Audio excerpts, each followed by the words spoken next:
সবাইকে জানাই শুভ মকর সংক্রান্তির অনেক অনেক শুভেচ্ছা। আজ আমি তোমাদের জন্য নিয়ে চলে এসেছি আমার প্রিয় একটা রেসিপি, যেটা শীতকালে খাওয়ার মজাই একদম আলাদা হয়। কারণ শীতকালে গুড়টা মার্কেটে অনেক অ্যাভেলেবেল থাকে আর অনেক সুন্দর গুড়ও পাওয়া যায়। আর গুড় দিয়ে এই রেসিপিটা জাস্ট একদম অসাধারণ হয়। আশা করছি তোমরা দেখে বুঝতেই পারছো আজ তোমাদের সাথে আমি কি শেয়ার করতে যাচ্ছি। চলো তাহলে সময় নষ্ট না করে শুরু করা যাক আজকের রেসিপি। গুড় দিয়ে তৈরি রসবড়া।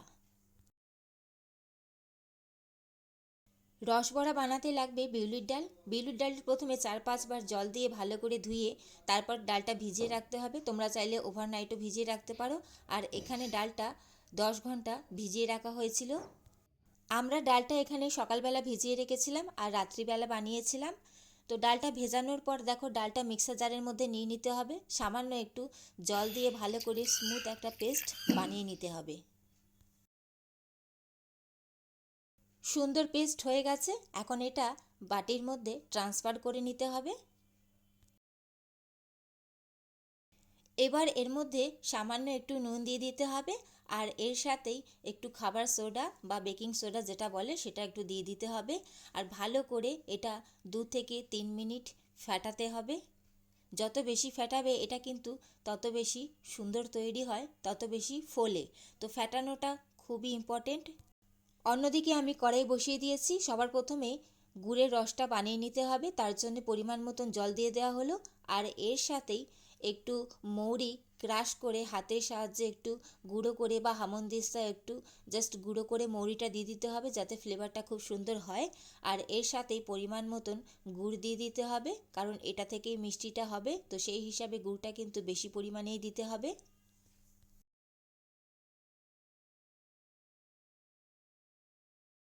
গুড়টা দিয়ে ভালো করে জলের সাথে মিশিয়ে দিতে হবে, যাতে সুন্দরভাবে গুড়টা মিশে যেতে পারে। তো গুড়টা সুন্দরভাবে ফুটে গেছে, রসটা তৈরি হয়ে গেছে। এখন এটা সাইডে নামিয়ে রেখে দেব। আর অন্যদিকে দেখো পেস্টের মধ্যে একটু মৌরি দিয়ে ভালো করে আবার একটু ফেটিয়ে নেওয়া হয়েছে। এখন বড়াগুলো ভেজে নেওয়ার জন্য কড়াইতে তেল গরম করতে রেখে দেওয়া হয়েছে। আর দেখো গুড়টা ঠান্ডা হওয়ার জন্য রেখে দেওয়া হয়েছে। তেল ভালো করে গরম হয়ে গেছে। এখন বড়াগুলো ভেজে নিতে হবে।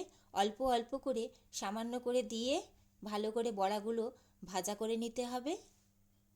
তোমরা যারা এটা চিনির রস দিয়ে বানাও তাদেরকে আমি একটাই কথা বলবো, পারলে অবশ্যই একবার গুড়ের রস দিয়ে এটা বানিয়ে দেখো, কারণ গুড়ের রসের টেস্ট কিন্তু একদম আলাদা হয়। আর সেটাতে কিন্তু খুবই ভালো খেতে হয়।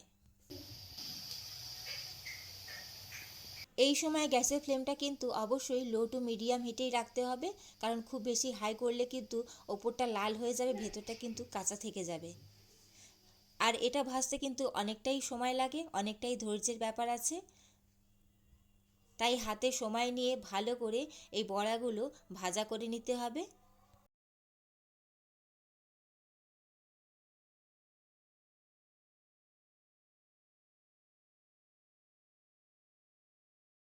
তো দেখতেই পাচ্ছ বড়াগুলো ভাজা হয়ে গেছে। এখন এইখান থেকে ডাইরেক্ট তেল ঝরিয়ে তুলে রসের মধ্যে দিয়ে দিতে হবে। আমাদের বাড়িতে রসবড়াটা আগে প্রায়ই হতো শীতকালে, কিন্তু এখন কেউ খেতে চায় না বলে খুব একটা আমার মা সেটা আর বানায় না। যেহেতু আমি খেতে ভালোবাসি বলে এই বছর আমার মা আবারও সেটা বানিয়েছে। এইভাবে কিন্তু বড়াগুলো ভেজে রসের মধ্যে ডুবিয়ে দিলেই কিন্তু রসবড়া একদম তৈরি হয়ে যাবে।